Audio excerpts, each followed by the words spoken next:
সম্মানিত শিক্ষক, ২৪-এর জুলাই অভ্যুত্থান পরবর্তী ফ্যাসিবাদ বিরোধী রাজনৈতিক দলগুলো জুলাইয়ে নিজেদের ভূমিকা নানাভাবে জনপরিসরে তুলে ধরার চেষ্টা করে যাচ্ছে।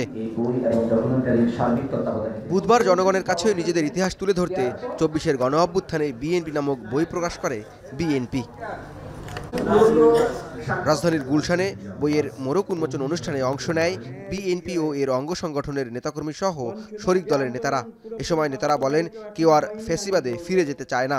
ফ্যাসিবাদ বিরোধী সকল শক্তিকে ঐক্য ধরে রাখার আহ্বান জানায় নেতারা। যে ব্যবস্থা একটা দল একটা ব্যক্তিকে চূড়ান্ত কর্তৃত্ববাদী শাসকে পরিণত করে, সেই ব্যবস্থার আমরা পরিবর্তন চেয়েছি। এই বাংলাদেশের নতুনভাবে যে চিন্তা, এই বাংলাদেশকে নতুনভাবে যে গড়া, সেই দিকটাকে আমরা সবচেয়ে বেশি প্রাধান্য দিই। সত্যিকারের একটা দেশের সুশাসন প্রতিষ্ঠা করা, যা কিনা আমাদের আগামী নির্বাচনের মধ্য দিয়ে আমরা যেটা সম্ভব করতে পারি।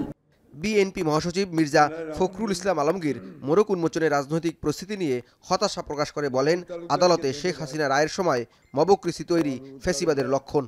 ফ্যাসিস্ট হাসিনার মানবতা বিরোধী অপরাধের জন্য রায় দেওয়া হচ্ছে কোর্টে, অন্যদিকে দেখি একটা মবকৃষি ভায়োলেন্স চলছে। এটা কিসের আলামত আমি জানি না। আমি তো মনে করি যে ওই রায়ের যে গুরুত্ব, সেটাকে কমিয়ে দেওয়ার জন্য একটা বিশেষ মহল ভিন্ন খাতে বিশ্ব দৃষ্টিকে নেওয়ার জন্য এই কাজগুলো করে বন্ধুগণ।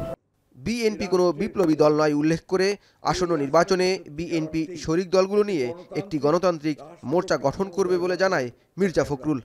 আজকে নির্বাচন আসছে, বিএনপির উপরে দায়িত্ব বেশি পড়তেছে এবং বিএনপিকে সত্যিকার অর্থেই এমন একটা মোর্চা গড়ে তুলতে হবে যে মোর্চা গণতন্ত্রের জন্য লড়াই করেছে অতীতে, লড়াই করবে এবং গণতন্ত্র এখানে প্রতিষ্ঠানের রূপ দেবে। এই মোর্চাই আমাদেরকে এখানে গড়তে হবে। দেশের রাজনৈতিক স্থিতিশীলতা ধরে রাখতে ফ্যাসিবাদ বিরোধী দলগুলোকে ঐক্যবদ্ধ থাকার আহ্বানও জানান তিনি। শক্ত ভিত্তির উপর দাঁড় করাতে পারি, এটাতে আমাদেরকে একযোগে কাজ করতে হবে। জাওদ মাহমুদ, এখন, ঢাকা।